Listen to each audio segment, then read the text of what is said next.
Hello friends, welcome back to Tamil பில்லா.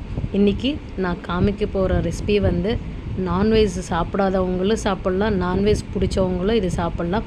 சில டைமில் வந்து நம்ம நான்வெஜ் சாப்பிட முடியாது. அந்த டைமில் இந்த மாதிரி வந்து நீங்கள் செஞ்சு பாருங்கள். நான் ரொம்ப நல்லாயிருக்கும்.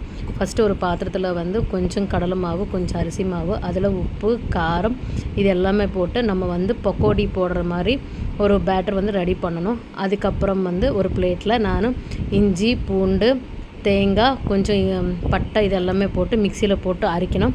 அதுக்கப்புறம் வந்து ஒரு பாத்திரம் வச்சுட்டு ஃபஸ்ட்டு பாண்டி வச்சுட்டு அதில் ஆயில் போட்டு ஹீட் ஆனதுக்கப்புறம் நம்ம பக்கோடி போட்டு எடுத்துக்கலாம். இன்னொன்று பாத்திரத்தில் வந்து கொஞ்சமாக வந்து ஆயில் ஊற்றிட்டு பட்டை, கிராம்பு இந்த மாதிரி எல்லாமே போட்டுட்டு இலாச்சி இது எல்லாமே போட்டு இது பண்ணி அதுக்கப்புறம் வெங்காயம், பச்சை மிளகா, கருவேப்பிலை இது எல்லாமே போட்டு அது ஃப்ரை பண்ணியிருக்கலாம். அதுக்கப்புறம் பக்கத்தில் வந்து பக்கோடி போட்டு அந்த பக்கோடியும் நம்ம பொரிச்சு எடுத்துக்கலாம். இந்த மாதிரி நீங்கள் ட்ரை பண்ணி பாருங்கள். நான்வெஜ் சாப்பிடாத டைமில் வந்து இது சாப்பிட்டா அவ்வளோ நல்லா இருக்கும். இப்போ வந்து நம்ம அரைச்ச பேஸ்ட்டும் வந்து ஒரு 2 கரண்டி போட்டு அந்த பச்சை ஸ்மெல் போகிற வரைக்கும் நம்ம இதை ஃப்ரை பண்ணிக்கலாம். ரொம்ப நல்லாயிருக்கும். கொஞ்சமாக மஞ்சள் பொடி, அதுக்கப்புறம் வந்து மஞ்சத்தூள், உப்பு, கொஞ்சம் காரம், அதுக்கப்புறம் வந்து இதுக்கு வந்து புளி தண்ணி தான் நாங்கள் ஊற்ற போகிறோம்.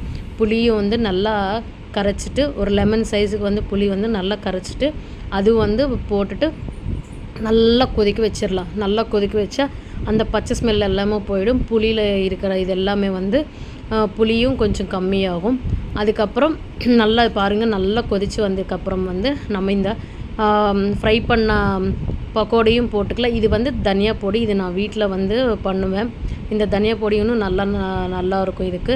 அதுக்கப்புறம் ஒரு 10 நிமிஷம் கழிச்சிட்டு இந்த பக்கோடி எல்லாமே வந்து இதில் போட்டு ஒரு 10 மினிட்ஸ் வந்து நல்லா ஊற வச்சிடலாங்க. அதுக்கப்புறம் வந்து இது சுட சாப்பாட்டில் போட்டு சாப்பிட்டா சிக்கன்னு சாப்பிட்ற மாதிரியே இருக்கும். பாருங்கள் எல்லாம் ஊறி எப்படி இருக்குன்னு. நான் அப்படியே வந்து சூடு சாப்பாட்டில் போட்டு ஒரு பீஸ் எடுத்து சாப்பிடும்போது எனக்கு இப்போ சொல்லும் போதே ஒரு மாதிரியாக இருக்குங்க. அவ்வளோ சூப்பராக இருக்கும். வாயில் தண்ணியே வருது, அந்தளவுக்கு நல்லாயிருக்கும், சூப்பராக இருக்கும். நீங்களும் வந்து வீட்டில் இந்த மாதிரி ட்ரை பண்ணி பாருங்கள், உங்களுக்கு ரொம்ப பிடிக்கும். அட் தி சேம் டைம் நம்ம வந்து நான்வெஜ்க்கு வந்து ஈக்குவலாக இது சாப்பிடும்போது நல்லா இருக்கும். நான்வெஜ் சாப்பிடாத முடியாத பட்சத்தில் வந்து இது சாப்பிட்டா செம்மையாக இருக்கும். இந்த மாதிரி வீடியோஸ்க்கு வந்து நம்ம தமிழ் பில்லா சேனலை மறக்காமல் சப்ஸ்கிரைப் பண்ணிக்கோங்க. Thank you so much.